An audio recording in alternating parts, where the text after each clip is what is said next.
Claude didn't come from much. And the truth is, no one really knows where he came from at all.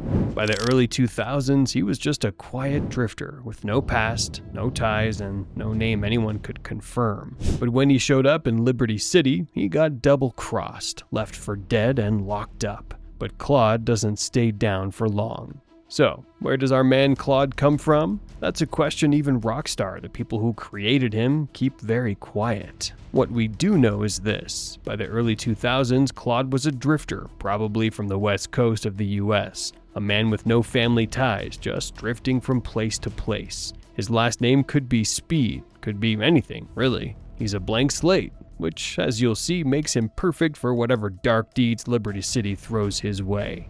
Now, rewind a little back to 1992. This is where we first really see Claude. Not as the hero of Liberty City, but as a minor character in the sprawling world of San Andreas. He's already got that calm, serious vibe about him. Almost emotionless, just focused on the race. This is where he meets Catalina. Catalina, a firecracker of a woman, had just split from her old flame, a guy named Carl Johnson, or CJ as he's known.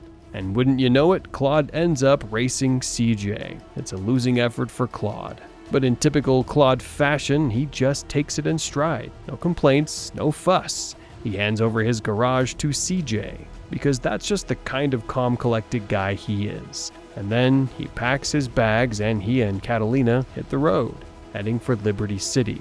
Little did he know this road trip with Catalina would be the start of everything. For the next 9 years, from 92 to 2001, Claude and Catalina were a team, a Bonnie and Clyde of sorts, traveling across America, hitting up banks in places like Texas and New Mexico. Fast forward to October 2001. After almost a decade on the run, pulling off heists, Claude and Catalina finally arrive in Liberty City. This bustling, grimy metropolis is their new hunting ground. And what's the first order of business? A bank robbery, of course. They're hitting a bank and everything seems to be going according to plan. Claude is focused on the job, but then the unthinkable happens. As they're making their getaway, Catalina, the woman he's spent 9 years with, a partner in crime, turns on him. She points 2 pistols right at him, a cold, hard look in her eyes. "I am an ambitious girl," she says, "and you're just small time." Bang, bang, bang. 3 shots. Claude goes down, left for dead in the street. The Liberty City Police Department, quick to the scene, finds Claude still alive but injured. He's arrested, convicted on all charges, and sentenced to 10 years in prison. What a way to start your life in a new city, right? Our quiet drifter, now a convict. But fate, or maybe just pure luck, intervenes. As Claude is being transferred to a prison in Portland View, the police convoy is ambushed. It's the Colombian cartel. And they're not there for Claude. They're there to free an Oriental gentleman. In the chaos, Claude sees his chance. He escapes along with a fellow prisoner, a guy named 8-Ball, who's got a knack for explosives. Together they make their way to a safe house in the Red Light District, a small hideout in the heart of the city. So, Claude is free, but he's got nothing. No money, no connections, and a burning desire for revenge against Catalina. This is where he starts his climb up the ladder of Liberty City's criminal underworld. He and 8-Ball eventually make their way to Luigi's Sex Club 7, a seedy joint run by Luigi Gottarelli, a low-level guy in the Leone family, one of the city's biggest mafia groups. Luigi, seeing something in this silent, serious man, gives Claude his first job: drive a woman named Misty from the hospital back to the club. Claude just gives a nod, a silent agreement, and gets it done. He's calm, focused, and gets the job done without a single complaint. This is Claude's superpower, his ability to take orders no matter how wild and just execute them perfectly, usually for a price. He doesn't even flinch when Luigi yells at him, he just takes it all in stride. Claude's success with Luigi earns him more work. He's killing drug dealers, taking out pimps, anything Luigi asks. He's proving himself, showing that he's capable, reliable, and most importantly, effective. He's building a reputation. Eventually, Luigi introduces Claude to Joey Leone, a mechanic and another member of the Leone family. Joey quickly puts Claude to work. He's offing guys like Mike Forelli and Lee Chong, dealing with rival gangs, putting an end to their operations. Claude's willing to do whatever it takes to get what he wants. And what he wants is revenge. He'll kill anyone, work for anyone, as long as it gets him closer to Catalina. From Joey, Claude gets introduced to Tony Cipriani, another significant player in the Leone family. Tony has Claude battling the Triads, a rival gang, taking out their warlords, effectively weakening their grip on the city. His efficiency and quiet competence finally get him noticed by the big boss himself, Salvatore Leone, the Don of the family. Salvatore sees nothing but good things for Claude. This is a big step. Claude is now in the inner circle, so to speak. Salvatore has Claude looking after his girl, Maria, for an evening, a task that will come back to bite Salvatore later. He also assigns Claude to kill Curly Bob, a snitch who's been selling secrets to the Colombian cartel, which ironically Catalina is now co-leading. Then he sends Claude to destroy a massive freighter, a floating factory for a new drug called Spank, a drug that will cause a lot of trouble in Liberty City.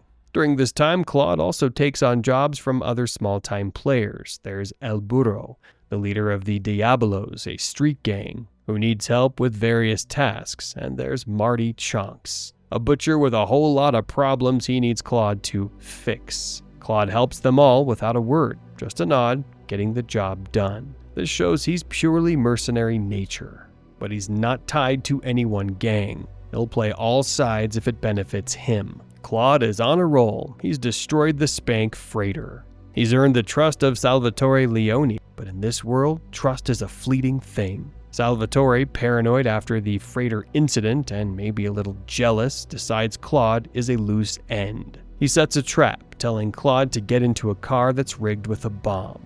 But Maria, Salvatore's girl, who Claude was assigned to watch, is smarter than Salvatore gives her credit for. She senses the danger and pages Claude, directing him to a small pier. There they meet Asuka Kasen, one of the co-leaders of the Yakuza, another powerful criminal organization in Liberty City. Maria, sensing a way out of her own unhappy life, tells Salvatore that she and Claude are now an item, which naturally infuriates the Don. Claude visibly reacts in surprise to Maria's bold claim, but it's clear he's willing to go along with it if it helps him. Claude and Maria flee with Asuka to Staunton Island, leaving the Mafia's territory behind. Asuka, being a shrewd businesswoman, isn't immediately convinced of Claude's loyalty. She's heard about his exploits, but she needs proof. And what better proof than to have him kill his former boss? So, Asuka tasks Claude with killing Salvatore Leone. No hesitation from Claude. Salvatore tried to kill him, and Claude doesn't take slights lightly. He goes and gets the job done, showing his vindictive side, his cold, hard pursuit of revenge. Now firmly allied with the Yakuza, Claude starts working for Asuka, eliminating various people who are causing her problems. She then introduces him to her brother, Kenji Kassen, and Ray Machowski, a corrupt cop working for the Yakuza. Claude helps Kenji with his own issues like settling debts and even breaking a man out of prison. He even prostrates himself to Kenji, showing that while he might be quiet, he understands the power dynamics. He also helps Ray Machowski stay under the radar, even helping him flee the city by plane when things get too hot. Claude continues his relentless pursuit of work, anything to get closer to his ultimate goal. He takes on jobs from King Courtney, the leader of the Yardies. King Courtney has him attacking the Diablos, but then in a twist tries to have Claude killed on orders from Catalina. It seems Catalina's reach is long, and her desire to eliminate Claude is just as strong as his desire to get her. But the most significant new employer is Donald Love, a mysterious and influential media mogul. Donald Love, a man with his own grand schemes, hires Claude for a truly shocking task: kill Kenji Kasen. But there's a catch. Donald wants Claude to do it disguised as a Colombian cartel gangster, driving a cartel cruiser. Why? To provoke a massive gang war between the Yakuza and the Colombian cartel. Claude agrees. He has no true loyalty, only to himself and his mission.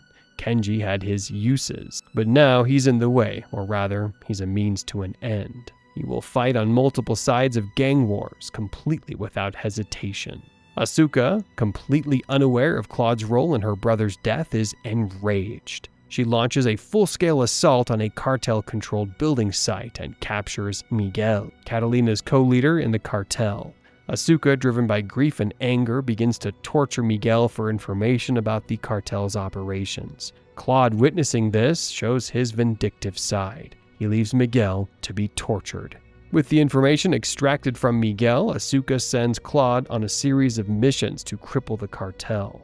He's stopping Spank sales, stealing shipments of the drug, anything to hit the cartel where it hurts. For a short time, Claude even finds employment with D-Ice, the leader of a subsect of the Southside Hoods called the Red Jacks. He helps D-Ice in his war against the rival Purple Nines. Claude returns to the building site where Asuka was torturing Miguel.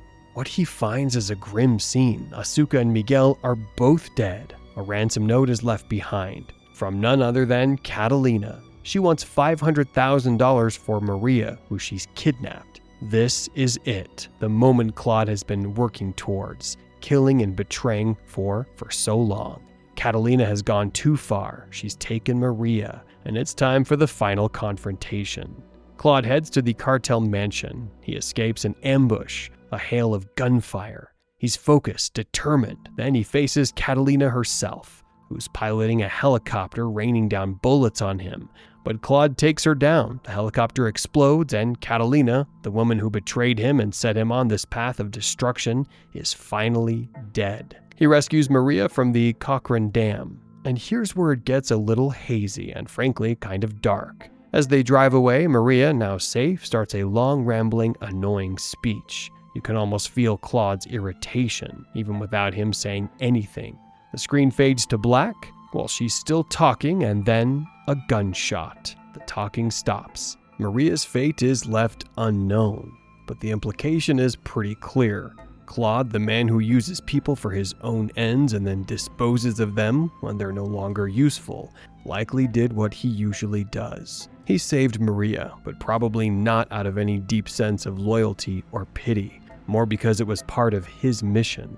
And once that mission was complete, she was just extra noise. So, what happened to Claude after that? The game ends, the credits roll, and Claude disappears into the shadows of Liberty City. Rockstar Games have given us a few hints over the years. They've stated that he certainly isn't dead, but beyond that, his fate remains a mystery. He could be anywhere, doing anything, a drifter from the West Coast who somehow managed to bring down the biggest crime syndicate in Liberty City, all without saying a word. Later games have made small references to Claude's existence. In Grand Theft Auto San Andreas, he makes a brief appearance, still with that youthful yet serious face. His signature black leather jacket and those olive cargo pants. He's there when Catalina, still his partner at that time, races CJ. He even manages to silently intimidate CJ during an argument. And in Grand Theft Auto 4, there's a graffiti wall with R.I.P. Claude scrawled on it. Nico, the protagonist of GTA 4, can even find Claude's iconic black leather jacket in a safe house, a symbolic passing of the torch. If you want to see more stories like this, click the video on screen right now.